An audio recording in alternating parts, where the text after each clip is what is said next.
бір жас дағдарысы және оның салдары. Шамамен 7-8 айдан бастап бала бөтен адамды жатырқай бастайды. Анасының құшағына тығылып, жат адамдарға қорқынышпен қарайды. Неге? Себебі бала есейді. 1 жасқа жақындағанда бала анасының қолынан түсіп, еңбектей бастайды. Енді балақай анасының артынан өзі ере алады. Ал бауыр басу бағдарламасы жоқ болып, бала әркімнің соңына ере берсе не болмақ? Бала қауіп-қатерге тап болуы мүмкін. Сондықтан сәбилер осы шақта өз жақындарын ажырата алып, жат адамдардан қорғана бастайды. 1 жастағы баланың 1 жастық дағдарыс кезеңі басталып, балада бауыр басу шеңбері қалыптасады. Бұл шеңберге баламен бірге тұрып, жиі қарым-қатынасқа түсетін адамдар кіреді. Бұл адамдармен бала өзін қауіпсіз сезініп, оларға сенеді. Ал басқалар бөтен адамдар. Оларға сенуге болмайды. 1 жастағы балаға бауыр басуға болмайды деген сөз емес. Белгілі бір шарттарды орындау арқылы баламен сезімтал байланыс құра аласыз. Баланың бауыр басу шеңберіне кіру үшін өзіңіздің жақсы ниетпен келгеніңізді күлімдеп көрсетесіз. Баламен көзбе-көз байланысқа түсіп, алыстан ойыншық көрсетіп, қол бұлғай аласыз. Егер баланың назары сізге түсіп, бала қызықса, сонда ғана жақындай аласыз. Мейіріммен сөйлеп, қолыңызды созыңыз. Бала сізге күлімдеп жауап беріп, өзіңізге қарай қолын созса, қарым-қатынас құрылды деген сөз. Бірақ баланың кері қарай анасына жүгіріп баруына дайын болу керек. Себебі балада өзін өзі сақтау инстинкті қосылып тұрады. Өкінішке орай ересектер жұрттың көңілінен шығу үшін бауыр басу бағдарламасын бұзады. Олар баладан коммуникацияға түсуді еркінен тыс талап етіп, бала ұялса мазақтайды. Кішкентай баладан сыпайылықты күтеді. Бірақ бұл кішкентай бала үшін қалыпты емес. Бала анасының артына тығылуына рұқсат етіп, алыстан үйренісуіне мүмкіндік беруін қалайды. Әдетте бөтен адам жоғарыда айтылған бауыр басу алгоритмін орындаса, бала жатырқамай жақындауға рұқсат етеді. Ал егер жат адам балаға амандаспағаны үшін қатты дауыстап ұрысып, баланы күштеп тартатын болса, баланың жылауына таң қалмаңыз. Ата-аналар балақайдың өз қауіпсіздігін қамтамасыз ететін бағдарлама бойынша әрекет жасайтынын түсінуі маңызды. Бала өскен сайын бөтен адамдармен кездескен кездегі қысым азая бастайды. Сонда да адамдарды өзімдікі және бөтен деп бөлу өмір бойы негізгі қажеттілік болып қала береді. Таптырмайтын адам жоқ. Адамдарды өзімдікі және бөтен деп бөлу бауыр басудың іріктеу деген қасиетімен байланысты. Яғни қарым-қатынаста адамның өзі маңызды болады. Мысалы, шаштаразға барып, қызметкермен әңгіме айту арқылы бейресми іріктелмеген қатынас құрамыз. Бірақ шаш қиғаны ұнамаса, шаштаразды ауыстыра саламыз. Сол сияқты ұжымда да қызметкерлер ауысса да, біз жаңа адамдарға тез үйренеміз. Ал бауыр басу ол басқаша сезім. Ол баламызды ойлаған кезде біз басқа балалар ақылдырақ, әдемірек болуы мүмкін екенін ескереміз. Бірақ егер бізге өз балаңызды жақсырақ балаға ауыстырыңыз десе, біз ешқашан келіспейміз. Себебі бізге өз баламыз керек. Бауыр басу деген осы. Жағдаятқа байланысты баланың адамдарды өзімдікі және бөтен деп бөлуге мүмкіндігі болмаса, бауыр басу іріктелмеген, үстіртін болады. Бұл көбінесе балалар үйінде өсіп, көптеген адамдардың қарауында болған балаларда кездеседі. Есейгенде бұндай үстіртін бауыр басу қиындықтарға әкелуі мүмкін. Себебі адам бала кезден кім мейіріммен қараса, сол жақсы деп қарағандықтан ешкімде шынымен өзімдікі бола алмайды, және ол ешкімге бауыр баса алмайды. Бауыр басудағы іріктеу ешкім орнын баса алмайтын жақындарымыз үшін алаңдауға, олармен айырылысқанда қайғыруға, олар үшін күресуге, құрбан болуға итермелейді. Жақындарымызбен бірге болғанда қуаныш пен бақытқа кенелтетін де бауыр басу сезімі. Бізді адам ететіні осы деп айтуға болады. Лоис Лоуридің «Дающий» кітабы бойынша «Посвященный» фильмінде адамдар сезімдерінен бас тартып, қалай өмір сүріп жатқандығын көре аласыз. Бұл туындыдан іріктеусіз, бауыр басусыз тіршіліктің қаншалықты қорқынышты екенін байқауға болады. 3-ші тарау. 1 жастан 3 жасқа дейін. 1 жастағы бала нағыз кішкентай адам. Тұрып, жүруге талпынады, бірнеше сөз айтады. Егер бала үшін 1 жасқа дейінгі уақыт жақсы өтсе, ол келесі кезеңге сенімділік, қолдау, қауіпсіздік беретін бауыр басу деген керемет сыйлықпен өтеді. Енді баланың міндеті әлемді тану. Соңымнан ер. 1 жасқа келген бала қолдан түссе де, анасының етегіне жармасып жүруі қалыпты жағдай. Баланың негізгі мақсаты әрқашан өз ересегінің қасында болу. Кеңістікте қозғала алмайтын, төбелесіп, қаша алмайтын сәбидің көмекке шақыратын жалғыз жолы бар — жылау. Егер ата-анасы балаға қамқорлық танытса, Осы бағдарлама бірінші жылы ғана жұмыс жасайды. Сосын бала еңбектеп, алғашқы қадамдар жасай бастайды. Енді бала ата-анасының соңынан ере алады. Осылай еру дағдысы қалыптасады. Еру бағдарламасы барлық сүтқоректілерде бар. Анасы қайда барса да, төлдері артынан еріп жүреді. Еру құлқы қиын бағдарлама. Себебі балаға бір уақытта бірнеше іс-әрекет жасауға тура келеді. Анасының артынан жүру және оны назарында ұстау, өз аяғының астына қарап жүру. Еру құлқы қалыптасқанда түрлі келеңсіз жағдайлар туындауы мүмкін. Мысалы, 1,5 жастағы бала анасымен бірге көшеде келе жатыр делік. Балақай жерден қызықты бір нәрсе көріп, кідіріп қалады. Егер анасы бірнеше қадам ілгеріде болса, балақай анасына өзі-ақ жүгіріп жете алады. Ал егер анасы бірнеше метрге ұзап қалса, бала үшін қауіпті жағдай туындайды. Себебі ми бұрынғы сәбилік бағдарламаны қоса бастайды. Яғни бөтен жерде анасынан алыс қалып қойған 1,5 жастағы балақай орнында тұрып жылай бастайды. Анасы белгіні дұрыс қабылдап, дереу қасына келсе, бала тынышталады. Ал егер анасы ызаланып, асығып, өзің кел деп тұрып алса, баланың үрейі ұшып тіпті жерге отырып шыңғыруы мүмкін. Осы кезде анасы ұрысып, жекіп, баланы тәрбиелей бастаса, жағдай тіптен ушығады. Балада еру бағдарламасы қосылмақ түгілі, баланың миында қарауыл, қауіпті жағдай деген дабыл қосылып кетеді. Бұл кезде баланы тыныштандыру қиынға соғады. Бала тағы да анасынан айырылып қалудан қорқып, оған кенедей жабысып алады. Тұрақты еру құлқы балада 3 жасқа қарай қалыптасса да, тек 6 жасқа қарай көшеде жүргенде ата-анасынан қалмауды үйренеді. Бірақ өз ересегін жоғалтқан кезде баланың миы бір орында тұрып жыла деген белгіні қосады. Тұрақты еру құлқы баланың қауіпсіздігі мен кеңістіктегі қозғалуы үшін өте маңызды болып табылады. Жалпы айтқанда, еру құлқы ол қайталау, яғни өз ересегінің іс-әрекетін қайталап жасау. Осы қайталау арқылы бала жүру, сөйлеу, заттарды қолдану сияқты негізгі дағдыларды қалыптастырады. Еру құлқы сонымен қатар тыңдау арқылы да жүзеге асады. Балалар негізінен болмысынан айтқанды тыңдайды. Ол бауыр басу бағдарламасының бір бөлігі. Кел, мұрныңды сүртейін, аузыңды аш деген сияқты нұсқауларды бейсаналы түрде береміз. Әрине кішкентай балаға нұсқау беру қалыпты жағдай. Бала да сол нұсқауларға көнеді. Себебі ата-анасының айтқанымен жүру бауыр басу бағдарламасында бар. Баланың тыңдауы айтылған ақылмен емес, бауыр басудың қаншалықты қалыптасқанымен өлшенеді. Ата-ана мен баланың арасындағы сезімтал байланыс мықты болған сайын, ол өз ересектерін тыңдайды. Балаларыңыз болашақта теріс жолға түспесін десеңіз, олармен қарым-қатынастың берік болуын қамтамасыз етіңіз. Балаңыз үшін сенімді тірек пен қамқорлық жасай алатын қорған болыңыз. Сол кезде сіздің құндылықтарыңыз баланың бойына сіңіп, сіз жылдар бойына балаңыз үшін ең абыройлы адам болып қала бересіз. Қашықтықты жеңу.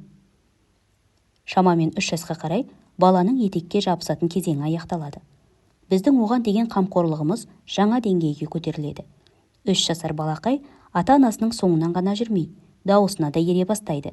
1 жастағы балаға алыстан отырып барма деп нұсқау берсек те, кішкентай бала оны елемейді. Ал 3 жасар балаға байқа, алма деп ескертіп, қашықтықтан да қамқорлық жасауға болады. Егер бала шөлдеп, су сұраса, біз орнымыздан тұрмай, үстелдің үстінде сумен кесе бар, суды кесеге құйып іш деп алыстан нұсқау бере аламыз. Басқаша айтқанда, ата-ана орнынан қозғалмай, баланы бағыттай алатын құрылғыға ие болғанмен бірдей.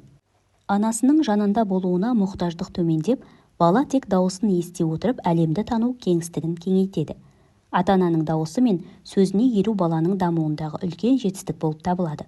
Бауыр басу жібі ұзарып, бала алыстан да өз ересегінің қамқорлығын сезіне алатын болады.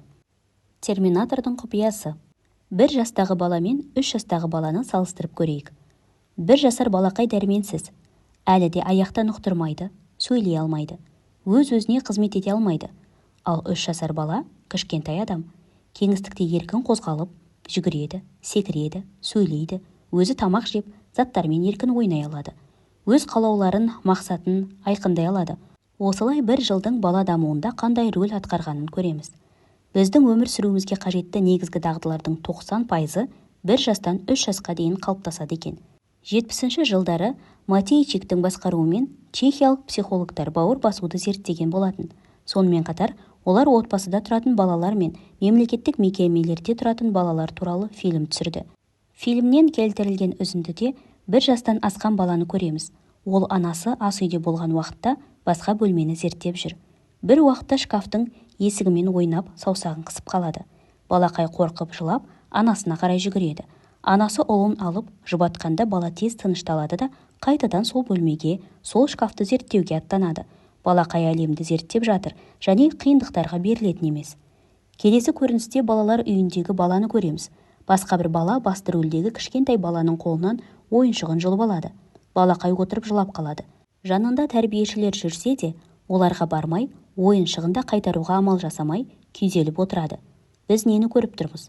Егер бала өзі шеше алмайтын қиындыққа тап болса, ол анасына не басқа жанұя мүшелеріне барады. Осылай бала жетілдіру кезеңіне, стадия донашивания оралғандай күй кешеді. Уақытша бөпеге айналып, анасының қамқорлығына мұқтаж болады. Психологтар осындай тыныштандыратын, жұбататын, өмірлік қиындықтардан құтқаратын қарым-қатынасты психологиялық құрсақ дейді.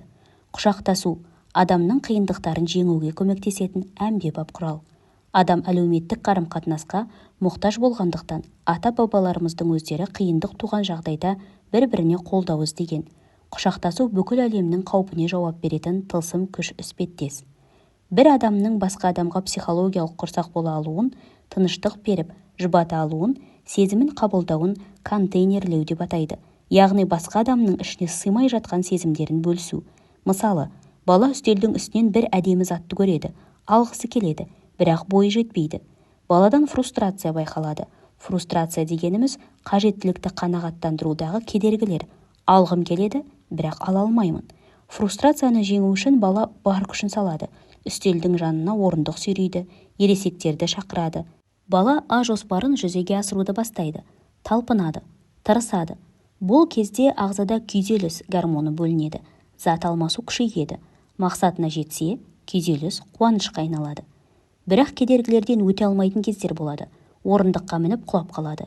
Ересектерді шақырса да, олар қалаған затын алуға рұқсат етпейді. Күйзеліс гормондары бөлінді, ал жеңіске жете алмады.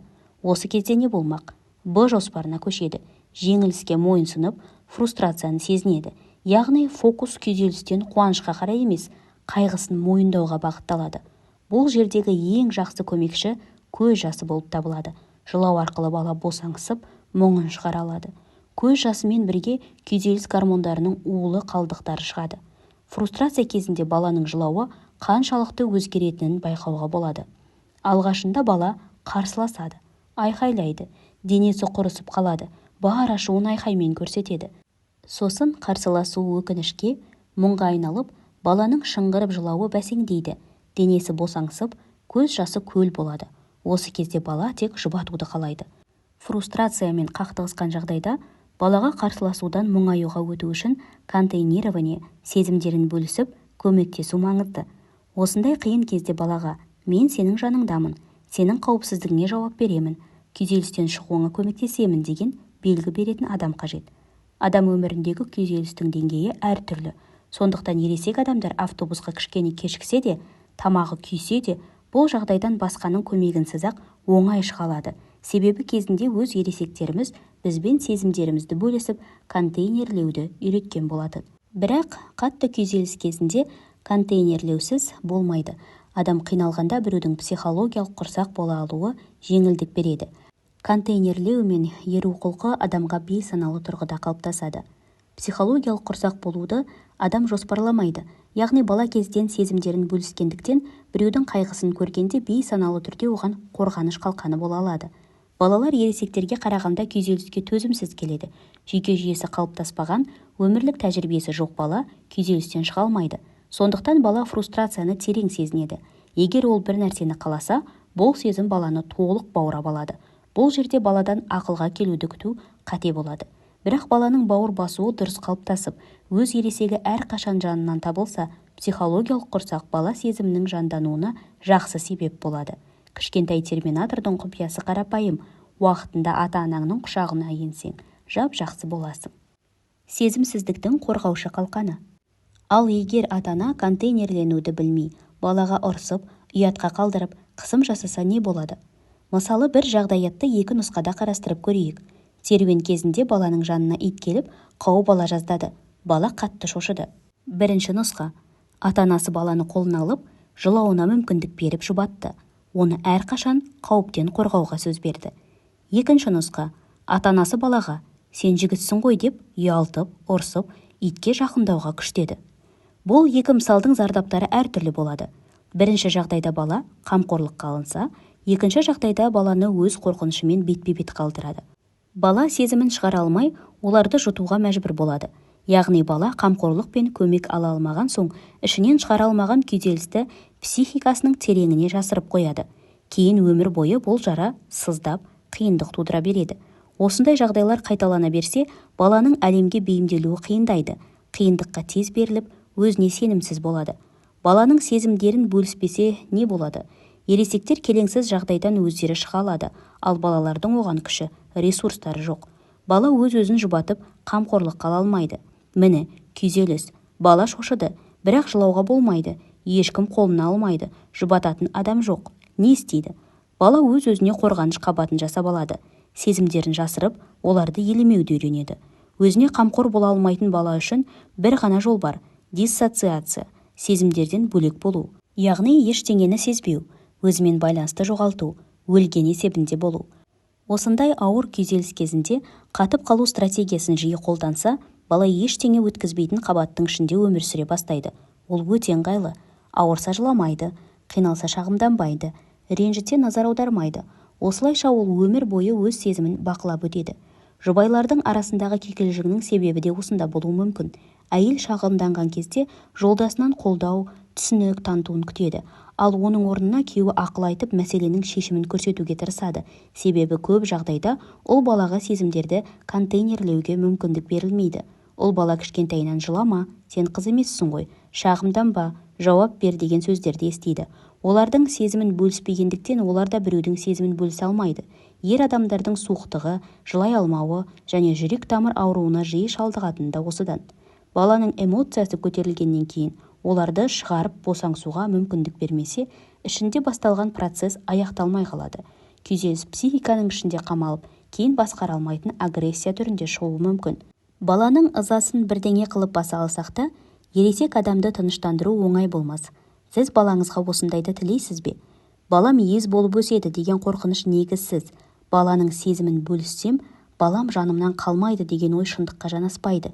Өйткені уақытында жұбанышқа ие болған бала тез қалпына келеді. Қоғамда жастайынан көп қиындық көрсе, есейгенде олармен жеңіл күресе алатын болады деген ой қалыптасқан. Зерттеулерге жүгінсек, балалығы бақытты болғандар ғана өмірдің сәтсіздіктерін жеңіл қабылдайтыны дәлелденген. Ал бала кезден қысым көргендер қиындыққа тап болып, не агрессияға бейім болады, не мүлдем жігерсіз болады. Балаңыз өмірдің қиындықтарын жеңе алсын дейсіз бе? Онда оны балалық шағында көбірек сүйіп, құшақтап, жұбатып, сезімдерін қабылдаңыз. Жылама деп тыймай, назарын басқа жаққа аудармай, күйзелісті өзінен өткізе алуына көмектесіңіз. Жыласын, ренжісін, қарсылассын. Осылай сіз арқылы бала өмірдің өзі ойлағандай жеңіл емес екендігін біледі. Балаға өзіне сенімді, сабырлы контейнер қажет. Себебі бала жылап жатқанда, онымен бірге шарасыз күйге түсіп жыласаңыз, бала сезім тығырығынан шыға алмайды.